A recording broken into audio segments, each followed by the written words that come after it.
The key is out of expenses can be big. They're also generally unexpected. I've said this many times, if you tell me exactly how many times you're going to go in the hospital next year, you're going to tell me exactly what your drugs are, you're going to tell me exactly how many times you're going to have to use that drug over a given period of time, and you're going to tell me how many times you're going to move between counties in the next year, I can find the exact best plan for you. But we don't know that. We don't know how many times we're going to have to go to the emergency room. So we need to make sure that we're looking at the plan, and the plans are not the same. So you remember my slide a little bit ago that showed the HMOs and PPOs and the pricing? Same holds true for this. I can't make a decision just based on this slide. But what we've done with this is we've put original Medicare at the bottom, at the top, and we've put Medicare Plan F, Medigap policy at the bottom. So you've got your Medicare that we talked about, the deductibles, the co-pays, and then at the bottom, Plan F, they're all zeros because you don't pay anything except your premium. Okay? Is that premium going to go up every year? Yes. Most companies. Most companies are either going to bump it up a little bit each year, or some companies have a 5-year block. So you get the same premium for the first 5 years, then they hit you with a too high a renewal and you complain. Okay? So in this case, we've got Plan 1 as an HMO, Plan 2 is a PPO, Plan 3 is private fee-for-service, and then the medical savings account. All right? So you've got 0 deductibles over here. That sounds good, right? But I'm now admitted to the hospital. I'm going to be in the hospital for 5 days. It's going to cost me $300 a day times that 5 days. Last I knew, that was $1,500. Is that higher or lower than my Medicare Part A and Part B deductible? Higher. Remember I said what's the difference between cost and price? There's our difference. I'm paying $32 a month for it, but when I go to the hospital, I'm now going to have to come up with $1,500. And if I wasn't expecting to come up with $1,500, I'm going to have to figure out a way to pay it because the hospital still wants to be paid.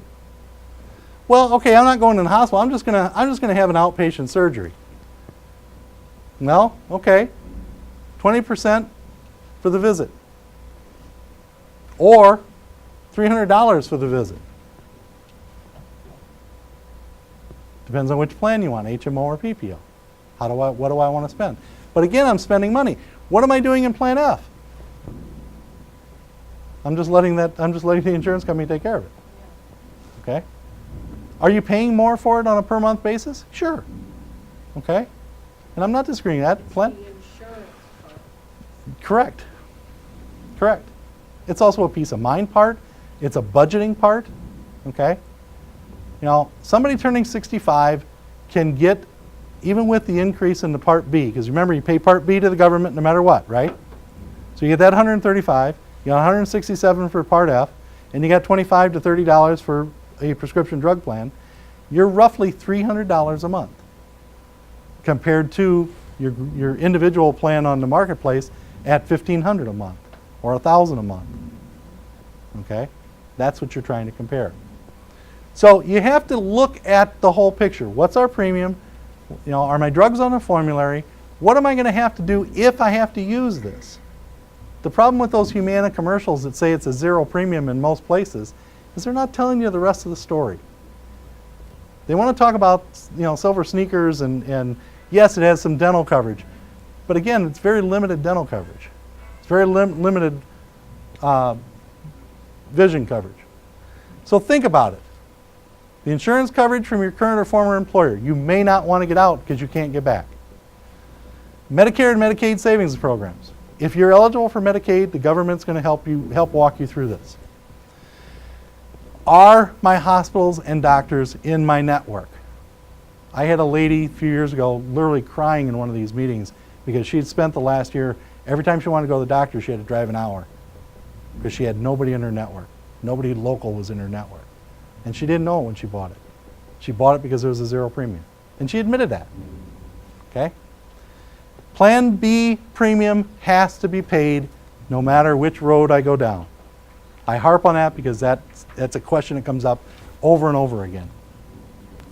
Plan benefits. How are things covered? Do I have a deductible? Don't I? Do I have a $300 a day copay for the first 6 days, or don't I? Do I have a prescription drug deductible, or don't I? Okay? You have to look at these. You have to know what you're looking for. Most importantly, your ability to pay those out-of-pocket costs. If suddenly I have a $1,500 bill, can I write a check for it? Okay? Costs can be considerably higher than a Medigap policy.